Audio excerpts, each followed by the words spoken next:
جی آپ کیا پیغام دیں گے؟ طلاق کی وجوہات میں سے کچھ دو وجہیں میں عرض کرنا چاہتا ہوں جو کہ معاشرے میں بہت زیادہ پائی جاتی ہیں کہ ہم ایک دوسرے کے حقوق کا خیال نہیں کرتے۔ حدیث مبارکہ میں ہے کہ عورت جو ہے وہ اپنے خاوند کی مرضی کے بغیر نفلی روزہ اور نفلی عبادت نہیں کر سکتی۔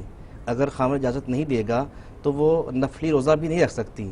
تو ہمارے ہاں خواتین کیا کرتی ہیں کہ موبائل کا استعمال، چاہے وہ بات اپنے گھر کر رہی ہوتی ہیں یا اپنی سہیلیوں سے کر رہی ہوتی ہیں، اس سے خاوند کے دل میں جو ہے ان کے بارے میں شکوک و شبہات جنم لیتے ہیں اور اس سے بات بگڑ جاتی ہے۔ اس کے استعمال پہ تھوڑی سی جو ہے وہ پابندی ہونی چاہیے، احتیاط کرنی چاہیے گھر بسانے کے لیے۔